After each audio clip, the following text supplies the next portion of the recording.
आज के इस वीडियो में अपन जिस क्वेश्चंस के बारे में डिस्कस करने वाले हैं वो अपने पास जेईई मेंस के 7 अप्रैल 2025 के शिफ्ट सेकंड का क्वेश्चन है, जैसा कि आप लोग देख पा रहे हैं।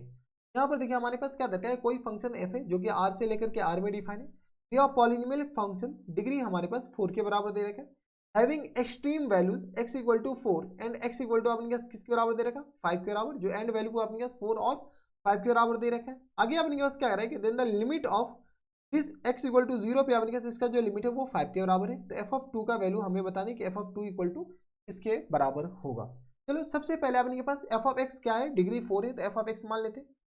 तो एफ ऑफ एक्स अपने पास 4 डिग्री वाले कौन से टर्म मान लो, तो यह अपने पास जनरल टर्म ही मान लेते हैं, एक्स की power 4 plus terms B x square और प्लस टर्म्स किस आ जाएंगे, सॉरी बी एक्स स्क्वायर नहीं, बी एक्स क्यू के बराबर और प्लस टर्म्स किस आ जाएंगे, तो सी एक्स स्क्वायर के बराबर प्लस टर्म्स डी एक्स और प्लस ई के बराबर। ये हमारे पास क्या है, एफ ऑफ एक्स है। अब क्वेश्चंस में एक और कंडीशन दे रखा है, क्वेश्चंस में क्या दे रखा है, इसका जो लिमिट है वो अपने के पास एग्जिस्ट करता है और वो भी 5 के बराबर है। तो बताओ, तो लिमिट एक्स टेंडिंग टू 0 और एफ ऑफ एक्स और अपॉन में अपने के पास कौन सा, तो एक्स स्क्वायर, ये किसके बराबर दे रखा है, 5 के बराबर दे रखा है। बताओ तो अगर लिमिट एग्जिस्ट कर रहा है इसका मतलब क्या हुआ, इसका मतलब कुछ नहीं हुआ, लिमिट एक्स टेंडिंग टू 0 और ये किस तरह आ जाएंगे, एक्स की power 4 plus terms B x Q plus terms C X square और प्लस टर्म्स किस तरह आ जाएंगे, डी एक्स और प्लस टर्म्स ई के बराबर और डिवाइडेड बाय किसके बराबर हो जाएंगे, तो डिवाइडेड बाय आ गया अपने पास एक्स स्क्वायर इक्वल टू आ गया 5 के बराबर।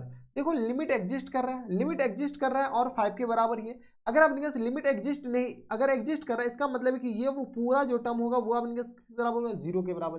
क्योंकि अगर ये लीनियर टर्म और कांस्टेंट टर्म रहा तो इसका लिमिट एग्जिस्ट ही नहीं करेगा। जब लिमिट एग्जिस्ट नहीं करेगा तो अभी भी ये अपने पास ये डिग्री 4 वाले यानी बाय क्वाड्रेटिक है और लिमिट एग्जिस्ट भी कर रहा है, लेकिन कांस्टेंट टर्म और अपने पास लीनियर टर्म हो तो लिमिट एग्जिस्ट नहीं करेगा। जब लिमिट एग्जिस्ट नहीं करेगा तो बताओ तो अपने पास ये डी और ई को क्या होना पड़ेगा, 0 होना पड़ेगा। जब डी और ई को 0 होना पड़ेगा इसका मतलब क्या है कि लिमिट एक्सटेंडिंग टू 0 और ए एक्स की पावर 4 और प्लस बी एक्स स्क्वायर और प्लस सी एक्स स्क्वायर के बराबर और डिवाइडेड बाय किसके बराबर है, तो ये आ गया अपने पास एक्स स्क्वायर इक्वल टू आ गया अपने पास 5 के बराबर, हाँ है ना।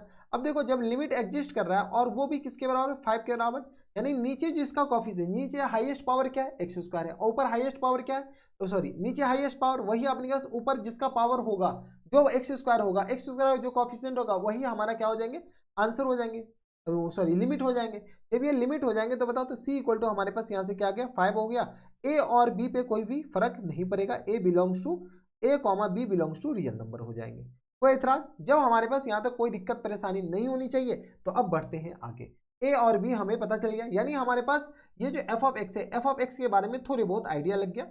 एफ ऑफ एक्स कैसा होगा, तो ए एक्स की पावर 4 और प्लस बी एक्स स्क्वायर और प्लस टर्म्स कितना आ जाएंगे, तो 5x के बराबर, ये हमारे पास एफ ऑफ एक्स आ गया। जैसे ही बेटा ये एफ ऑफ एक्स स्क्वायर कहाँ से आ गया भाई, ये तो मोए मोए क्या नॉटिंग की चल रहा है यहाँ पर। ये बेटा अपने पास एक्स स्क्वायर नहीं बल्कि अपने पास एक्स की पावर 3 है, इस बात का भी ख्याल रखना। ये हमारे पास क्या है, एक्स की पावर 3 है और ये भी एक्स की पावर 3 है और ये हमारे पास क्या आ जाएंगे, स्क्वायर आ जाएंगे। ठीक है, अब अपने के पास सही है, तो ये आ गया अपने के पास, बोलते सही है लिखते गलत है। ठीक है, तो थोड़ा सा ख्याल रख लीजिएगा। ये हमारे पास क्या आ गया, एफ ऑफ एक्स आ गया। जब हमारे पास एफ ऑफ एक्स आ गया तो अब इनके पास ए और बी पता चल जाए तो काम खत्म। तो यहाँ से बताओ तो एफ डैश एक्स किस बराबर हो जाएंगे, जब आप इनके पास एक्सट्रीमीज दे रखा मतलब एफ डैश एक्स यहाँ पर क्या हो जाएंगे, 0 हो जाएंगे। तो ये आ गया अपने पास 4ax क्यूब के बराबर, है ना, और प्लस टर्म्स 3bx स्क्वायर के बराबर और प्लस टर्म्स करा देंगे 10x के बराबर। ठीक है, हाँ या ना। यहाँ से बताओ तो अब अपने के पास एफ डैश 4 इक्वल टू किस हो जाएंगे, 0 के बराबर। अब यहाँ से अपने पास x की जगह 4 पुट करो, एक काम कर सकते हो यहाँ से, तो यहाँ से अपने जैसे ही x कॉमन लेंगे तो हमारे पास कुछ चीजें स्मूथ हो जाएंगे। एफ डैश एक्स को क्या करो, थोड़ा सा हम और सही से लिख लेते हैं ताकि हमारे पास चीजें स्मूथ हो जाए। तो यहाँ से बताते हैं एफ डैश एक्स किस बराबर हो जाएंगे, F dash X equal to, गौर से देखो दिया गया किस बराबर, एक्स स्क्वायर के बराबर, सॉरी एक्स कॉमन आ जाएगा, जैसे एक्स कॉमन आ जाएंगे तो किस आ जाएंगे 4ax स्क्वायर के बराबर और प्लस टर्म्स करा देंगे 3b x के बराबर और प्लस टर्म्स 10 के बराबर, ये हो जाएंगे। चलो एफ डैश 4 को अगर 0 करोगे तो आ जाएंगे तो 4 इंटू यहाँ से बताओ तो ये आ गया अपने के पास 4ax स्क्वायर के बराबर, ये आ गया 4 इंटू ए इंटू 4 का स्क्वायर हो जाएंगे, हाँ है ना, और प्लस टर्म्स 3b इंटू 4 के बराबर और प्लस टर्म्स 10 इक्वल टू आ गया 0 के बराबर। चलो कुछ चीज़ें अपने के पास अगर सिंप्लीफाई होने वाले, सिंप्लीफाई करो तो ये तो कैंसिल आउट हो जाएगा, उधर जाकर के 0 बन जाएगा। ये आ गया अपने के पास बराबर 4 चौका 16 चौका 64 तो 64a के बराबर हो जाएंगे और प्लस टर्म्स करा देंगे 12b के बराबर और प्लस टाइम्स 10 इक्वल टू आ गया 0 के बराबर। 2 भी कॉमन आ जाएगा, 6 आ जाएंगे 32a के बराबर, और प्लस टाइम्स 6 आ जाएंगे तो 6b, और प्लस टाइम्स 5 इक्वल टू आ गया 0 के बराबर। अब नहीं आने वाला है कॉमन, तो ये हमारे पास एक इक्वेशन आ गया। दूसरा इक्वेशन 5 के साथ बन जाएगा, यहाँ पर जगह ही नहीं, अगले पेज पे चलते हैं।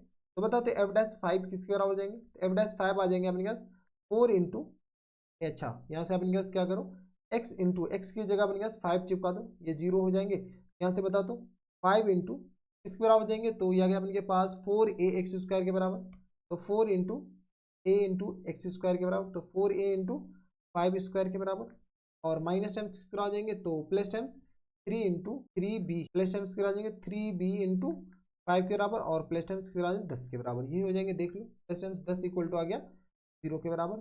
ठीक है, अभी भी कुछ कॉमन आ रहा है, कॉमन ले लेंगे, ये तो इधर गया, तो यहाँ से अपने पास 5 कॉमन आ जाएंगे, तो जैसे ही 5 कॉमन आएंगे तो किस तरह आ जाएंगे 5 चौका 20, 20a के बराबर, और प्लस टाइम्स किस तरह आ जाएंगे 3b के बराबर, और प्लस टाइम्स 2 इक्वल टू आ गया 0 के बराबर। अब कुछ नहीं कॉमन आ जाएगा, तो 20a प्लस टाइम्स 3b और प्लस टाइम्स 2 इक्वल टू किस तरह आ जाएंगे 0 के बराबर। ये हमारे पास दूसरा इक्वेशन आ गया। दो इक्वेशन से और एक इक्वेशन हमारे पास ये आया, दो इक्वेशन दो अननोन। इसको आप इनके पास क्या करो 2 से मल्टीप्लाई कर लेते हैं। जैसे 2 से मल्टीप्लाई करेंगे तो किस तरह आ जाएंगे 40a के बराबर, और प्लस टाइम्स 6b के बराबर, और प्लस टाइम्स 4 इक्वल टू आ गया 0 के बराबर। ठीक है, अब आप इनके पास बताओ ये 32a plus times 6b plus 5 के बराबर, 32a प्लस टाइम्स 6b और प्लस टाइम्स कितना आ जाएंगे 5 इक्वल टू आ गया 0 के बराबर। ये देख लो 32a प्लस टाइम्स 6b और प्लस टाइम्स कितना आ जाएंगे 5 इक्वल टू 0 के बराबर। ये हमारे पास 6 है, इस बात का ख्याल रखिएगा। ये हमारे पास क्या है, तो इसी को कॉपी कर लो, ये 6 के बराबर। ठीक है, अब आप इनके पास क्या करते हैं, इसको सब्ट्रैक्ट कर देते हैं। जैसे हम सब्ट्रैक्ट करेंगे तो हमारा काम खत्म हो जाएंगे, काम खत्म नहीं होगा बल्कि अपने के पास चीज़ें थोड़ी सी स्मूथ हो जाएंगे। तो सब्ट्रैक्ट करेंगे तो साइन चेंज होगा, ऑब्वियस आते हैं ये माइनस और ये माइनस, ये कैंसिल आउट हो जाएंगे, तो ये आ गया अपने पास किस बराबर माइनस टाइम्स 1 के बराबर, और ये किस तरह आ जाएंगे, तो 40 में से 20 जाएगा तो 8a के बराबर, इक्वल टू आ गया अपने किस बराबर 0 के बराबर, तो a इक्वल टू किस तरह आ जाएंगे, तो 1/8 के बराबर। जैसे a हमारे पास 1/8 आया, b का वैल्यू बता दो, b का वैल्यू किसी एक इक्वेशन चिपका देते हैं ना, इस इक्वेशन चिपका देते हैं, तो ये आ गया अपने किस बराबर, तो 20/8 और प्लस टाइम्स 3b और प्लस टाइम्स 2 इक्वल टू आ गया 0 के बराबर। बताओ तो 3b इक्वल टू 3b और प्लस टाइम्स 8 2 16, 16 20 कितना आ जाएगा, तो ये 4 और 2 चौका 8, ये 5 क्या गया अपने पास 2 चौका 8 और 4 पंचे 20 के बराबर, नहीं 5 चौका 20 के बराबर, ये आ गया अपने पास 4 5 9 में अपने किस तरह आ जाएंगे 2 के बराबर, इक्वल टू आ गया 0 के बराबर। यहाँ से सॉल्व कर लेते हैं, तो यहाँ से आ गया अपने पास 3b इक्वल टू आ गया माइनस टाइम्स 9/2 के बराबर, यानी b इक्वल टू किस तरह हो जाएंगे, तो माइनस टाइम्स 3/2 के बराबर। हाँ है ना, तो ये हमारे पास b का वैल्यू आ गया किसके बराबर माइनस टाइम्स 3/2 के बराबर। बता दो जब b आ गया तो एफ ऑफ एक्स आ गया, एफ ऑफ एक्स किसके बराबर आ गया था अपने पास, तो a इंटू एक्स की पावर 4, तो a अपने पास आ गया 1/8 इंटू एक्स की पावर 4 के बराबर, प्लस टाइम्स b मतलब अपने पास माइनस टाइम्स 3/2, और ये किस बराबर हो जाएंगे, तो ये आ गया अपने पास 3/2 और एक्स की पावर 3 के बराबर, और प्लस टाइम्स 5x² के बराबर। यहाँ से हम क्या करते हैं एक्स स्क्वायर कॉमन ले लेते हैं ताकि थोड़ी सी चीज़ें आसान हो जाए, तो 1/8 x² के बराबर माइनस टाइम्स 3/2 एक्स के बराबर, और प्लस टाइम्स करा देंगे 5 के बराबर। हाँ या ना, चलो अब अपने पास ये क्या आ गया एफ ऑफ एक्स आ गया। जैसे एफ ऑफ एक्स आ गया हमें एफ ऑफ 2 चाहिए।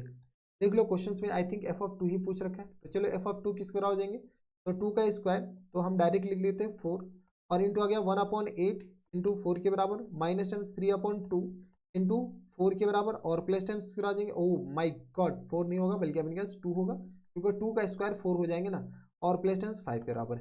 जाने वाले को रोक कौन सकता है, बताओ तो ये 2 गया, 4 दूनी 8 ये गया, तो बताओ तो किस तरह आ जाएंगे, तो 4 इंटू 1/2 माइनस टाइम्स 3 और प्लस टाइम्स 5 के बराबर, तो ये आ गया अपने पास 4 मल्टीप्लाइड बाई 5 में से 3 जाएगा तो कितना बचेगा, तो ये आ गया अपने पास 2 के बराबर, 1/2 और प्लस टाइम्स 2 के बराबर, यहाँ से सॉल्व 4 दूनी 8 1 9, तो 4 मल्टीप्लाइड बाई 9/2 के बराबर, 2 दूनी 4 के बराबर, यानी हमारा जो आंसर हो जाएंगे 18 के बराबर हो जाएंगे। ठीक है, इतना तो कैलकुलेशन आता होगा। 18 देख लो कोई ऑप्शन भी नहीं है, मोए मोए हो गया। 18 तो 2 दूनी 4 और 1 5 होगा, ये 9 कहाँ से आ गया, ये अपने के पास 9 होगा नहीं ना, 2 दूनी 4 और 1 5 हो जाएंगे, जैसे अपने के पास 5 हो गया तो ये आ गया अपने के पास 5 होगा, और इसी से बात है। ठीक है, तो 5 दूनी 10 के बराबर, यानी हमारा आंसर किसको आ जाएंगे 10 के बराबर। पता चले 10 भी ऑप्शन में नहीं है, 10 है ऑप्शन में, यानी ऑप्शन नंबर बी हमारा क्या आ जाएंगे फुल एंड फाइनल आंसर हो जाएगा। कोई एतराज? तो ठीक है, देख लो, इसे इसीलिए मिस्टेक कहते हैं बेटा। हम अपनी कैसे 9 कहाँ से लिख दिए थे, हमें खुद नहीं पता 9 कहाँ से आया था। तो ये थे हमारे पास जेईई मेंस के 7 अप्रैल 2025 के शिफ्ट सेकंड का क्वेश्चन था। ठीक ठाक सवाल था, आसान नहीं कह सकते इस सवाल को, क्योंकि इसमें लिमिट भी थोड़ी बहुत घुसे रखा था। तो बस इतना इस वीडियो में। अगर आपको हमारे पढ़ाने का तरीका सही लग रहा हो तो प्लीज़ इस वीडियो को लाइक कर दीजिएगा, साथ में चैनल भी सब्सक्राइब कर लीजिएगा, ताकि ऐसी इंटरेस्टिंग आपको फ्यूचर में भी मिलती रहे। तो बस इतना इस वीडियो में। मैं आपसे मिलता हूं नेक्स्ट वीडियो में, तब तक के लिए stay happy, stay healthy and good.